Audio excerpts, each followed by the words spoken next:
Assalamualaikum warahmatullahi wabarakatuh.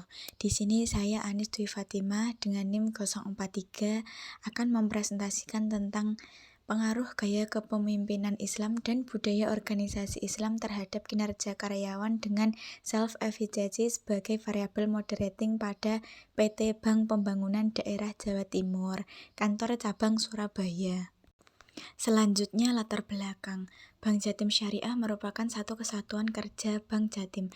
Bank Jatim sendiri merupakan badan usaha yang dimiliki oleh daerah, milik Provinsi Jawa Timur dan juga BPD terbaik Provinsi Jawa Timur. Untuk dapat meraih hasil yang lebih tinggi lagi, maka Bank Jatim Syariah harus terus meningkatkan kinerja bank agar bisa mencapai tujuan organisasi. Dalam berita Kominfo Jatimprov, Busrul mengatakan bahwa pertumbuhan kinerja yang terus tumbuh selama 5 tahun terakhir menjadi motivasi kami untuk terus meningkatkan kinerja di masa mendatang. Kinerja yang terus tumbuh selama 5 tahun terakhir juga menjadi bukti bahwa Bank Jatim dapat menjawab tantangan yang cukup berat beberapa tahun ke belakang. Jadi, berdasarkan pada berita di atas menunjukkan bahwa kinerja pada Bank Pembangunan Daerah Jawa Timur yang meningkat menjadi penelitian yang akan dilakukan oleh peneliti tersebut. Selanjutnya, rumusan masalah ada 4. Yang pertama, bagaimana pengaruh gaya kepemimpinan Islam terhadap kinerja karyawan. Yang kedua, bagaimana pengaruh budaya organisasi Islam terhadap kinerja karyawan. Yang ketiga, bagaimana pengaruh gaya kepemimpinan Islam terhadap kinerja karyawan dengan self-efficacy sebagai variabel moderating.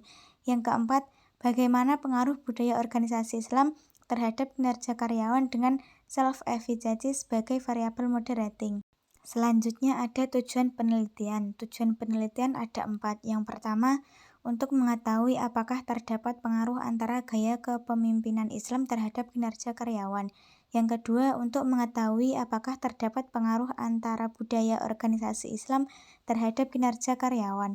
Yang ketiga, untuk mengetahui apakah terdapat pengaruh antara gaya kepemimpinan Islam terhadap kinerja karyawan dengan self-efficacy sebagai variabel moderating. Yang keempat, untuk mengetahui apakah terdapat pengaruh antara budaya organisasi Islam terhadap kinerja karyawan dengan self-efficacy sebagai variabel moderating. Manfaat penelitian ada 2. Yang pertama, manfaat teoritis dan yang kedua, manfaat praktis. Selanjutnya, kerangka teori. Pada kerangka teori ini menggunakan TPB atau Theory of Planned Behavior. Teori perilaku terencana awalnya disebut Theory of Reasoned Action atau teori tindakan beralasan. Dikembangkan pada tahun 1967. Kemudian, Isaac Atzén dan Martin Fishbein terus merevisi dan memperluas teori tersebut. Pada tahun 1980, Theory of Reasoned Action atau teori tindakan beralasan digunakan untuk mempelajari perilaku manusia. Theory of Reasoned Action atau teori tindakan beralasan berhasil bila diterapkan pada perilaku yang berada di bawah kendali individu itu sendiri. Ketika perilaku tidak sepenuhnya di bawah kendali atau kehendak individu, mereka mungkin tidak terlibat dalam perilaku tertentu, bahkan ketika sangat termotivasi oleh sikap dan norma subjektif mereka. Pada tahun 1988, untuk mengatasi kekurangan teori tindakan beralasannya dicatat oleh Atzén dan Fishbein, teori perilaku terencana dikembangkan untuk memprediksi perilaku yang tidak sepenuhnya berada di bawah kendali individu. Menurut TPB, perilaku seseorang dipengaruhi oleh niatnya untuk melakukan perilaku tersebut. Niat ini dipengaruhi oleh 3 faktor utama. Yang pertama, sikap atau attitude. Yang kedua, norma subjektif atau subjective norm. Yang ketiga, kontrol perilaku persepsian atau perceived behavior control. Selanjutnya ada gaya kepemimpinan Islam. Gaya kepemimpinan Islami dapat menciptakan kinerja karyawan yang baik. Gaya kepemimpinan Islam tidak memiliki golongan terhadap tipe-tipe gaya kepemimpinan seperti gaya kepemimpinan yang bersifat konvensional. Namun dalam ajaran Islam, ajaran seorang pemimpin ditentukan berdasarkan Al-Quran dan hadis Nabi. Indikator gaya kepemimpinan Islam ada 4. Yang pertama, sidik. Yang kedua, amanah. Yang ketiga, fatonah. Yang keempat, tablik. Selanjutnya ada budaya organisasi Islam. Budaya organisasi Islami di lingkungan perusahaan terdapat pilar-pilar budaya Islam, termasuk gerakan Toharoh atau terciptanya lingkungan kerja yang bersih dan bebas dari asap rokok, gerakan sholat secara berjamaah, dan gerakan berpakaian Islami bagi karyawan perempuan. Indikator ada budaya organisasi Islam ada 5. Yang pertama, tetap percaya pada Allah SWT. Yang kedua, semangat misionaris. Yang ketiga, kerja keras. Yang keempat, keunggulan. Yang kelima, kejujuran dan kebenaran. Selanjutnya ada self-efficacy. Menurut Bundara tahun 2000, self-efficacy adalah rasa kepercayaan seseorang bahwa mereka dapat melakukan perilaku yang diperlukan dalam situasi tertentu. Self-efficacy lebih berfokus pada evaluasi kemampuan individu.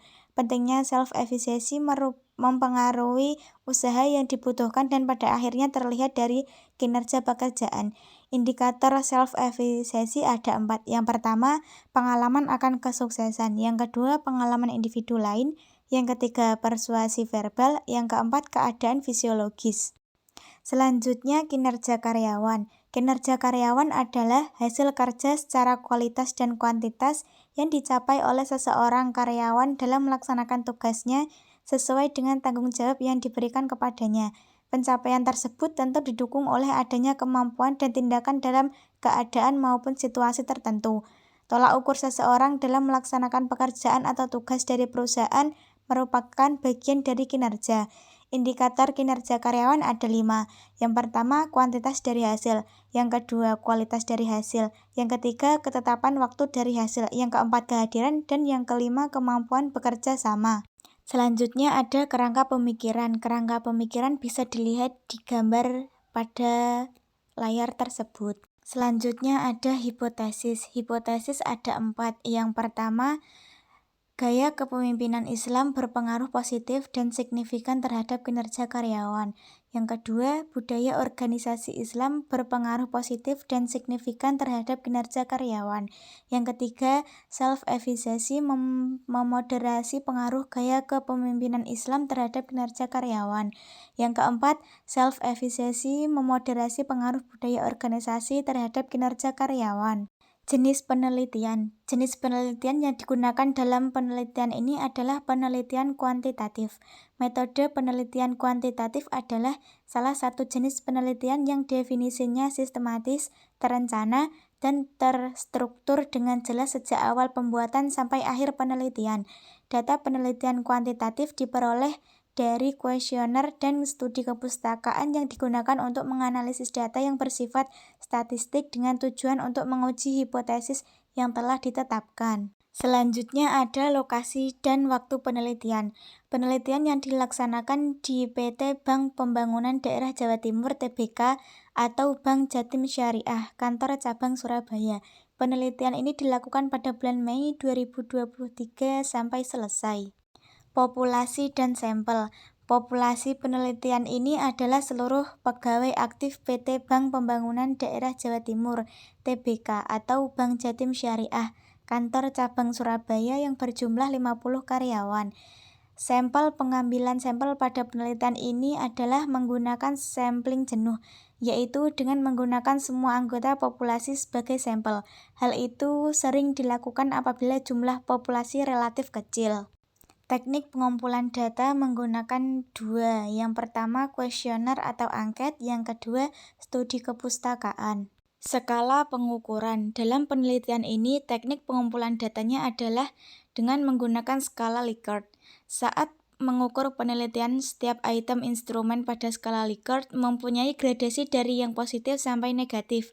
Kriteria pemberian skornya yaitu sangat setuju atau SS, skornya 5. Setuju atau S, skornya 4, kurang setuju atau KS, skornya 3, tidak setuju atau TS, skornya 2, sangat tidak setuju STS, skornya 1. Selanjutnya ada uji instrumen penelitian. Pada uji ini ada 3. Yang pertama, uji validitas. Yang kedua, uji reliabilitas. Yang ketiga, uji statistik deskriptif.